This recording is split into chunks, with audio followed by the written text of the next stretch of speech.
There's a part of you deep inside that you try not to look at. It's the part of you that longs to be in a relationship. It's the part of you that knows life is better when it's shared. It's the part of you that wants someone to love her, believe in her, and support her unconditionally. Despite all this, it's a part that you willfully ignore because it's too painful to face. Well, today we're going to face it, and we're going to get you on track to get you what you actually want out of life.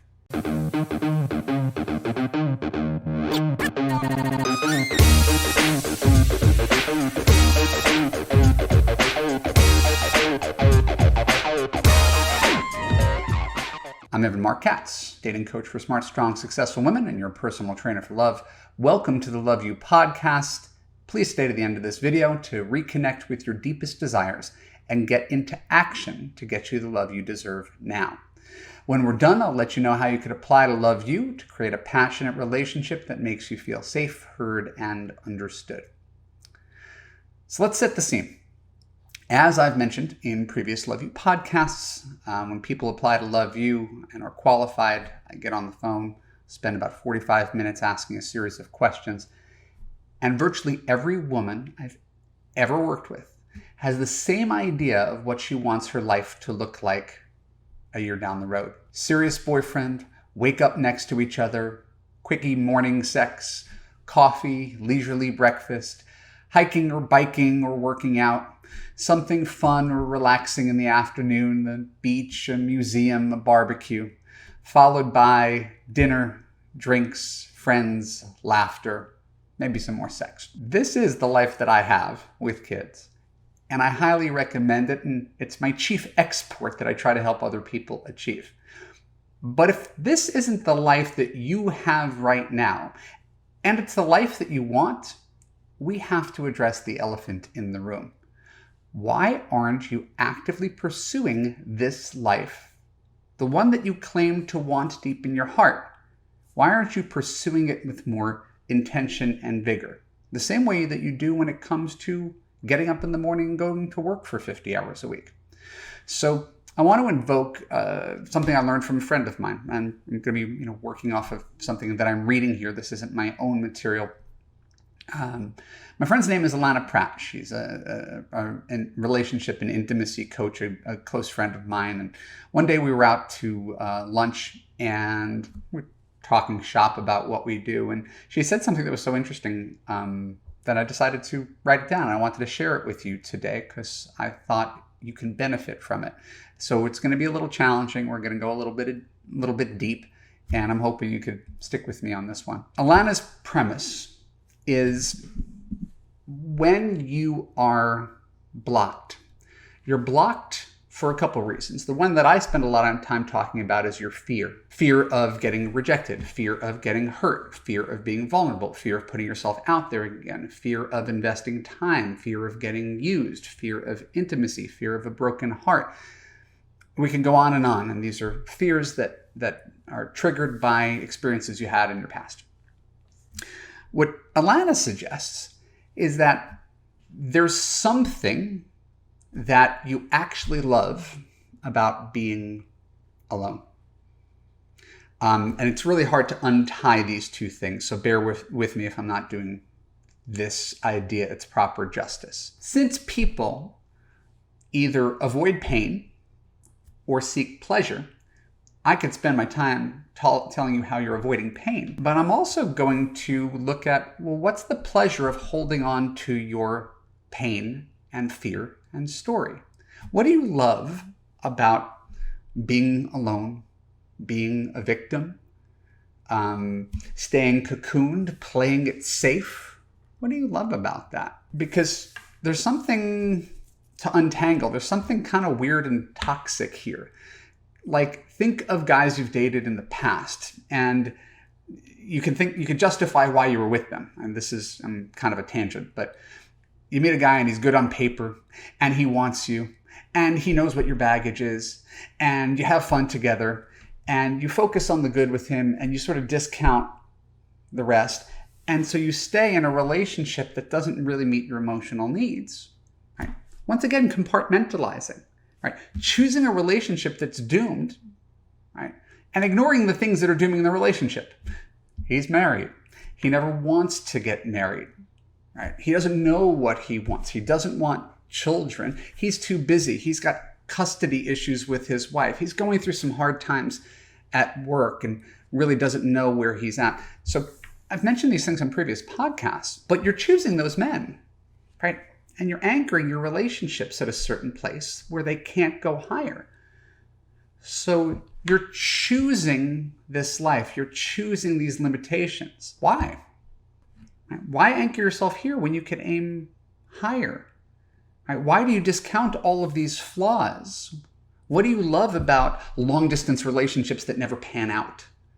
Right? Is it because you can never get real intimacy? You could keep things in the realm of fantasy? I really want to challenge you to think about not just what are you avoiding, but what are you gaining by having these subpar relationships that can't go the distance or that aren't even actively making you happy because you're anxious and always second-guessing yourself and not knowing where you stand or not knowing where he stands.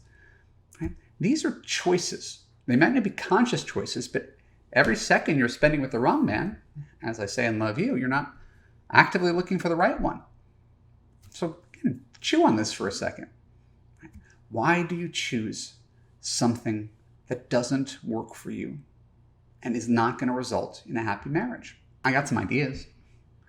You think it's the best that you can do. It's familiar. You like the attention. It's better to have somebody than to have nobody. It's wonderful to have affection, sex, to feel desirable. There's continuity, right? Just having someone, right? A little bright spot in your day, a text to look forward, a date to look forward to. And so you find yourself in this position where you're holding on. You don't let go of these middling relationships, and they don't die. They just linger. Oh yeah, there's this guy from my past. We're on again, off again. We've been seeing each other. Every time I hear these stories, it pains me. Right? You're dancing with the devil that you know, but it's still the devil. Right? And there's something ironic in that there's a safety in dating someone that's doomed, someone who's not right for you, someone who's emotionally available, someone who doesn't treat you well. It's safe. Right? Think about that. You know exactly what's going to happen. It's a familiar position. It's actually safer than letting your heart go and being vulnerable and being with a guy who is all in on you and thinking about a future where now the stakes are high. The stakes in these relationships are low. You know exactly what's going to happen. So there's something comfortable about dating relationships that are doomed. There's a certainty, right? You're certain to be anxious. It's certain to end in failure and tears and heartbreak. It's certain to disappoint you. But at least you're not alone. Right?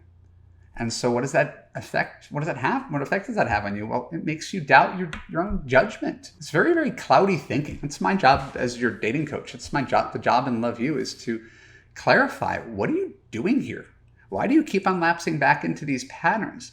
And as a dating coach, not a psychologist, I don't spend too much time on the why. We're not going to spend too much time digging into your past and find out, what you absorbed from your family or your dad or your first high school boyfriend to make you this way. However you got here, I honor that. But really, let's pay attention to whether you continually sink your energies into something that's doomed to fail, and whether you have this black cloud over your head all the time because you don't trust your judgment. Your judgment always leads you astray. You have the belief that there's no good guys out there, when in fact there's plenty of good guys out there. You just haven't been choosing them. You've been choosing these relationships consciously or subconsciously. Right? Holding on to the memories, paying attention to the good. We've got great chemistry. I mean, when we're together, it's really good. When we're together, it's really good. That's an excuse for everything. A guy could be nice to you once every 2 weeks. And when we're together, it's good. Right? When we're not fighting, it's good. When he's paying attention to me, when I'm not anxiously waiting for him to text, or waiting to hear I love you, or wondering if he ever is going to talk about a future. It's really great in various points, but for the most part, I'm miserable. So it's a self-fulfilling prophecy. Right? The idea that the guy could make you happy instead of, is he making me happy? If we were to bronze your relationship, dip it in amber and cement it as it is right now, this guy that you're seeing, this guy that you're dating, this boyfriend, and we said, this today is the rest of your life, would you want to keep it? And if not, why are you keeping it? Part of the reason I get to stand here and give this advice is that I have the life that I want. I have the life that all my clients tell me that they want. Right? I'm on the other side of it, which doesn't make me special at all. It just means that my actions are aligned with my goals. Please consider whether you love your suffering, whether you love being alone, whether it's safer to choose these men, predictably bad relationships where you accept crumbs. Because at least you don't have to be alone. At least there's something going on. Right? But you got one parking slot. Remember, there's one parking slot. There's you Inc., right? CEO of your love life. There's one 10-year job. And as long as that job is occupied by someone who's not suitable for that CEO desk, you're never really going to be happy. You'll be comfortably alone in your thoughts, in your head, in your heart. Right? And you're not being actively rejected. You're being passively rejected by the guy who purports to care about you, but doesn't ever make you feel safe, heard, and understood. I know this isn't easy to hear. I know that this can come across as attacking, and that's certainly not my intention. My intention is to ask you between avoiding pain and seeking pleasure. Right? What are you avoiding? What are you afraid of? And what pleasure do you get out of continually choosing the wrong guys?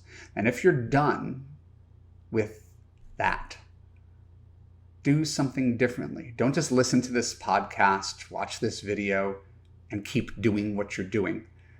Do something different that is more empowering and is going to get you a different result that culminates in the life that I'm talking about. Now, if you're my age, you might not be having sex twice a day, but once a day is pretty darn good. So, my name is Marc Katz. Thank you for tuning into the Love You podcast. For more episodes like this on YouTube, click the subscribe button, ring the bell, and choose all to ensure you get notified whenever new content comes out. If you're listening on the audio podcast, please scroll down to leave an honest review on Apple. More reviews equals more awareness of the Love You podcast and more love in the world. If you haven't given a review yet and you listen to this regularly, do me a favor. Really appreciate it, and it does make a difference. Finally, if you're interested in Love You and taking action and getting this life that I remind you that you want, click on the link below to apply. Thank you. I will talk to you soon.